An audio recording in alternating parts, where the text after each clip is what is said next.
Hello दोस्तों, इस video में हम बात करेंगे इंडियन माउंटेन्स की। सभी कॉम्पिटिटिव एग्जाम में इस टॉपिक से भी प्रश्न पूछे जाते हैं।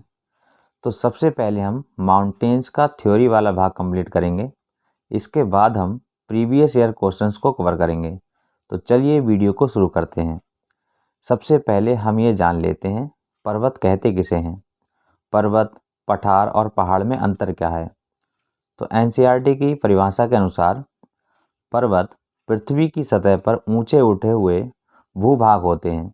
ये अपने आसपास के क्षेत्र से काफ़ी ऊंचे होते हैं और इनकी ढलानें काफ़ी तेज होती हैं, जैसा कि आप इमेज में देख पा रहे हैं। पठार क्या होते हैं?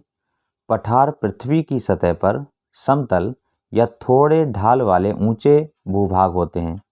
ये अपने आसपास के क्षेत्रों से ऊंचे होते हैं, लेकिन पर्वतों की तरह ऊंचे शिखर नहीं होते। पठारों की तुलना एक मेज से की जा सकती है।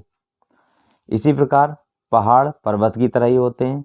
ये एक प्रकार से मान लें पर्वत के छोटे भाई ही होते हैं। तो हमने ये अंतर जान लिया कि पहाड़, पठार और पर्वत क्या क्या होते हैं। अब हम शुरू करते हैं भारत के पर्वत को। भारत के पर्वतों को 5 भागों में बांटा गया है। हिमालय पर्वत श्रृंखला, अरावली पर्वत श्रृंखला, विंध्याचल पर्वत श्रृंखला, सतपुड़ा की पहाड़ियाँ और पूर्वोत्तर की पहाड़ियाँ। हिमालय पर्वत श्रृंखला को हम पिछली वीडियो में कवर कर चुके हैं। इस वीडियो में शेष बची इन पर्वत श्रृंखलाओं को हम कवर करेंगे। तो सबसे पहले शुरू करते हैं अरावली पर्वत श्रृंखला को। यह गुजरात से लेकर राजस्थान, हरियाणा तक 800 किलोमीटर की लंबाई में फैली हुई है। यह पर्वत श्रृंखला 570 मिलियन वर्ष पुरानी है। तो देखिए, यहाँ से पूछा जाता है कि सबसे पुरानी पर्वत श्रृंखला कौन सी है। तो ये 500 मिलियन वर्ष पुरानी है। यही अरावली पर्वत श्रृंखला सबसे पुरानी है। यह भारत की नहीं बल्कि विश्व की सबसे प्राचीन पर्वत श्रृंखलाओं में से एक है। अरावली पर्वत की सबसे ऊंची चोटी गुरु शिखर है। ये बहुत बार पूछा गया है कि अरावली पर्वत की सबसे ऊंची चोटी कौन सी है, तो वो गुरु शिखर है। इसकी ऊंचाई 1722 मीटर है, जो कि राजस्थान में स्थित है। अब देखिए, राजस्थान से ही 2 इम्पोर्टेंट फैक्ट और हैं कि राजस्थान में एक ज़िला है जिसका नाम है उदयपुर, जहां अरावली पहाड़ियों को जग्गा की पहाड़ियों के नाम से जाना जाता है। और राजस्थान में एक ज़िला और है जिसका नाम है अलवर। वहां पर इसे हर्षनाथ की पहाड़ियों के नाम से जाना जाता है। अच्छा, हर्षनाथ के नाम से क्यों जाना जाता है? क्योंकि यहाँ पर एक प्रसिद्ध हर्षनाथ मंदिर है जो भगवान शिव को समर्पित है। इसलिए हम अलवर में इसे हर्षनाथ की पहाड़ियों के नाम से जानते हैं। इसमें एक बात और ध्यान रखनी है, दिल्ली में राष्ट्रपति भवन रायसेला पहाड़ियों पर स्थित है और यह पहाड़ियां भी अरावली पहाड़ियों के ही अंतर्गत आती हैं। अगली पर्वत श्रेणी है विंध्याचल पर्वत श्रेणी। यह पर्वत श्रृंखला बहुत पुरानी और मोड़दार है, जो गुजरात, मध्य प्रदेश, उत्तर प्रदेश और झारखंड में फैली है।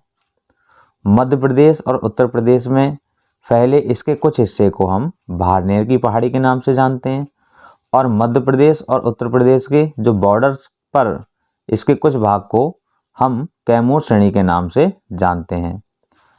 झारखंड में विंध्याचल के कुछ हिस्से को पारसनाथ की पहाड़ी के नाम से जाना जाता है। तो ये भी परीक्षा के माध्यम से महत्वपूर्ण है। इन पॉइंटों को भी आप ध्यान रखिएगा। और ध्यान रखिएगा, पारसनाथ की पहाड़ियाँ जैन मंदिर के लिए प्रसिद्ध हैं।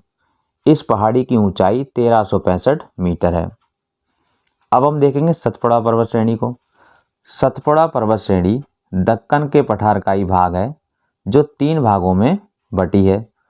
पश्चिम में इसे राजपिपला की पहाड़ी के नाम से जाना जाता है और मध्य प्रदेश में इसके भाग को महादेव पहाड़ी के नाम से, और पूरब में छत्तीसगढ़ में स्थित इसके भाग को मैकाल पर्वत के नाम से जाना जाता है। साथ ही साथ ध्यान रखना है, सतपुड़ा श्रेणी की सबसे ऊंची चोटी धूपगढ़ है, जिसकी ऊंचाई 1350 मीटर है और यह महादेव पहाड़ी का ही हिस्सा है। इस श्रेणी के उत्तरी भाग पर नर्मदा नदी और दक्षिणी भाग पर ताप्ती नदी बहती है। या हम ऐसा कह सकते हैं कि सतपुड़ा पर्वत श्रेणी नर्मदा नदी और ताप्ती नदी के बीच जल विभाजन का कार्य करती है। तो ये भी आपको परीक्षा के माध्यम से ध्यान रखना है। अब थोड़ा और नीचे आते हैं तो पड़ती है अजंता पर्वत श्रेणी। ये पूरी तरह महाराष्ट्र में ही स्थित है। तो इससे नीचे थोड़ा हम महाराष्ट्र की तरफ बढ़ते हैं तो पड़ती है अजंता पर्वत श्रेणी। और इस पर्वत श्रेणी में स्थित गुफाएं गुप्तकालीन चित्रकलाओं के लिए प्रसिद्ध हैं। सतमाला पहाड़ी हरिश्चंद्र पर्वत श्रृंखला भी महाराष्ट्र में ही स्थित है। तो महाराष्ट्र में ये 3 पर्वत श्रेणियां हो गई, अजंता, सतमाला और हरिश्चंद्र। अब हम देखेंगे जो महाराष्ट्र से आगे तक पर्वत श्रेणियां फैली हुई हैं उनमें सबसे पहले आती है बालाघाट पर्वत श्रृंखला। यह पर्वत श्रेणी महाराष्ट्र कर्नाटक तक फैली है। यह पर्वत श्रेणी गोदावरी नदी और भीमा नदी के बीच जल विभाजन का कार्य करती है।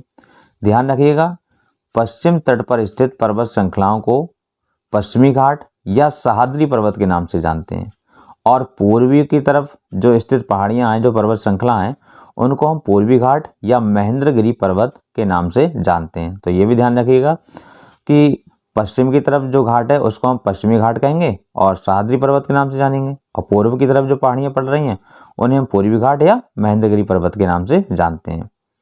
आगे बढ़ते हैं।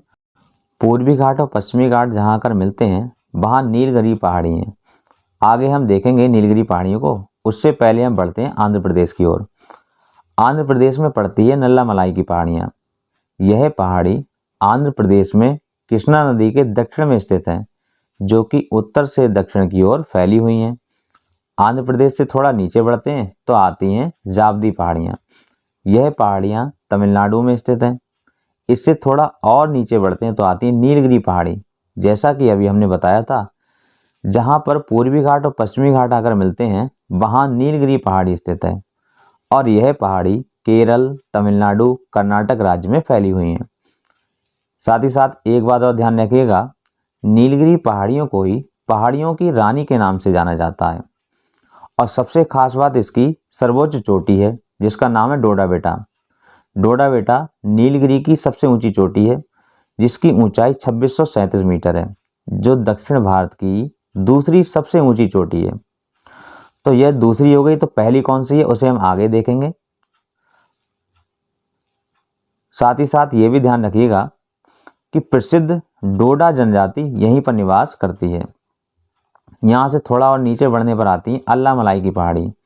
यह पहाड़ी केरल एवं तमिलनाडु की राज्य की सीमा पर अर्थात बॉर्डर पर स्थित है।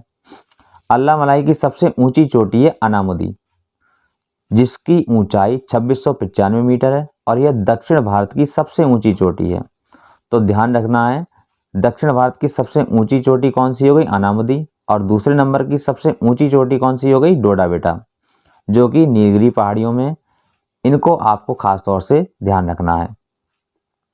इससे नीचे बढ़ने पर आती हैं कार्डमम पहाड़ियाँ। यह पहाड़ियाँ केरल और तमिलनाडु में फैली हुई हैं और यही भारत की अंतिम पहाड़ियाँ हैं। कार्डमम पहाड़ी इलायची की खेती के लिए प्रसिद्ध हैं, इसलिए इसे इलायची की पहाड़ियों के नाम से भी जाना जाता है। अब हम देखते हैं कुछ इंपॉर्टेंट पॉइंट्स को, जैसे मांडव पहाड़ियाँ हैं, ये गुजरात के काठियावाड़ में स्थित हैं। सेवराय पहाड़ियाँ हैं जो तमिलनाडु राज्य में स्थित हैं और इनका विस्तार 50 वर्ग किलोमीटर क्षेत्रफल में फैला हुआ है। नमचावरवा पहाड़ियाँ हो गई, यह भारत के अरुणाचल और तिब्बत के बॉर्डर पर स्थित हैं, जो कि हिमालय की सबसे पूर्वी चोटी है। बस 2 चोटियाँ और आपको ध्यान रखनी है जो अंडमान निकोबार और लक्षद्वीप द्वीप समूह की पर्वत चोटियाँ हैं। तो देखिए, अंडमान निकोबार की सबसे ऊंची चोटी है सैडल पीक, जबकि लक्षद्वीप की सबसे ऊंची पर्वत चोटी है नारचो। इन्हें भी आपको ध्यान रखना है। तो यहाँ पर हमारा थ्योरी पार्ट समाप्त होता है। अब हम देखेंगे प्रैक्टिस सेट, जो कि प्रीवियस ईयर क्वेश्चन से लिया गया है। तो चलिए शुरू करते हैं।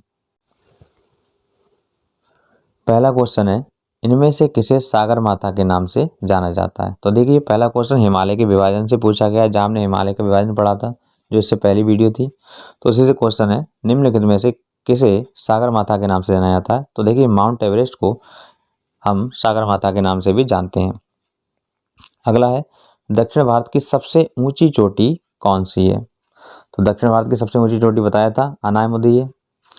हिमालय की सबसे पूर्वी चोटी निम्नलिखित में से कौन सी है? तो देखिए, हिमालय की सबसे पूर्वी चोटी भी कौन सी आती है? हमारी माउंट एवरेस्ट। तो इसलिए आप हिमालय के विभाजन भी पढ़ लीजिएगा। इनमें से किस राज्य में अरावली पर्वत श्रेणी स्थित है? तो अरावली पर्वत श्रेणी राजस्थान में स्थित है। इनमें से किस पर्वतमाला को सह्याद्री के नाम से जाना जाता है? तो देखिए हमने पढ़ा था भारत के निचले हिस्से में ये जो पूर्वी घाट है इन्हें हम सह्याद्री पर्वत के नाम से, और ये जो पश्चिमी घाट है इसे हम सह्याद्री पर्वत के नाम से और पूर्वी घाट को हम महेंद्रगिरी पर्वत के नाम से जानते हैं। तो सह्याद्री हम पश्चिमी घाट को जानते हैं। इनमें से कौन सी पहाड़ी भारत के सबसे दक्षिण भाग में स्थित है? तो आपको बताया था सबसे दक्षिण भाग में कार्डमम की पहाड़ियां हैं, जिन्हें हम इलायची पहाड़ियों के नाम से भी जानते हैं, जो यहाँ पर पड़ती हैं केरल राज्य में। इनमें से किस राज्य पर हिमालय की सबसे ऊंची चोटी कंचनजंगा है? तो कंचनजंगा सिक्किम में स्थित है। गुरु शिखर पर्वत चोटी इनमें से किस राज्य में स्थित है? गुरु शिखर राजस्थान में स्थित है, जो कि अरावली पर्वत श्रृंखला में आती है, और अरावली पर्वत श्रृंखला की सबसे ऊंची चोटी है गुरु शिखर। इनमें से कौन सी पहाड़ी कर्नाटक, केरल तथा तमिलनाडु राज्यों का मिलन स्थल है? तो बताया था जहां पश्चिमी घाट पूर्वी घाट आकर मिलते हैं वहां पर नीलगिरी पहाड़ियां हैं, और यही पहाड़ियां कर्नाटक, केरल तथा तमिलनाडु राज्यों का मिलन स्थल भी है। तो इसका आंसर होगा नीलगिरी पहाड़ियां। इनमें से किस राज्य में कार्डेमम पहाड़ियां स्थित हैं? तो कार्डेमम पहाड़ियां भारत के निचले हिस्से में यहाँ पर केरल में स्थित है। अगले क्वेश्चन की अगर हम बात करें, इनमें से किस राज्य पर अनामडी शिखर स्थित है? तो अनामडी शिखर कहाँ पर स्थित है? ये अल्लाहमलाई की पहाड़ियों में है। गुरु शिखर इनमें से किस पर्वत श्रृंखला की सबसे ऊंची चोटी है? तो आपको सबसे पहले इसमें पढ़ाया गया है अरावली पर्वत श्रृंखला की सबसे ऊंची चोटी कौन सी है? गुरु शिखर है। नीलगिरी पर्वतमाला इनमें से किस राज्य में स्थित है? तो ये तमिलनाडु में स्थित है नीलगिरी पर्वतमाला। अंडमान तथा निकोबार द्वीप समूह में सबसे ऊंची चोटी इनमें से कौन सी है? तो देखिए अंडमान निकोबार में है सैडल पीक।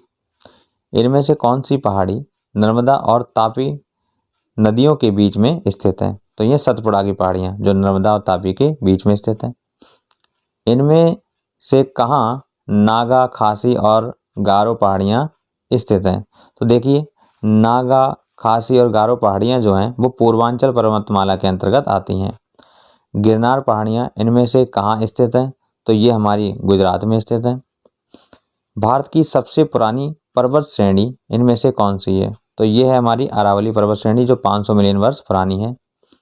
अगला है इनमें से कौन सा पठार अरावली तथा विंध्याचल पर्वत श्रृंखलाओं के मध्य स्थित है? तो इसे आप ध्यान रखिएगा, ये मालवा का पठार है जो अरावली और विंध्याचल पर्वत श्रृंखलाओं के मध्य में स्थित है। छोटा नागपुर पठार की सबसे ऊंची पर्वत चोटी कौन सी है? तो ये पारसनाथ की चोटी है जो सबसे ऊंची है। कार्डमम पहाड़ियां निम्न में से किनकी सीमाओं पर स्थित हैं?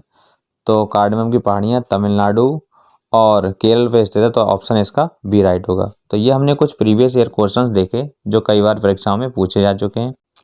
दोस्तों अगर वीडियो आपके लिए हेल्पफुल रही हो तो इसको लाइक करके चैनल को सब्सक्राइब जरूर कीजिएगा। मिलेंगे नेक्स्ट वीडियो में, तब तक जय हिंद दोस्तों।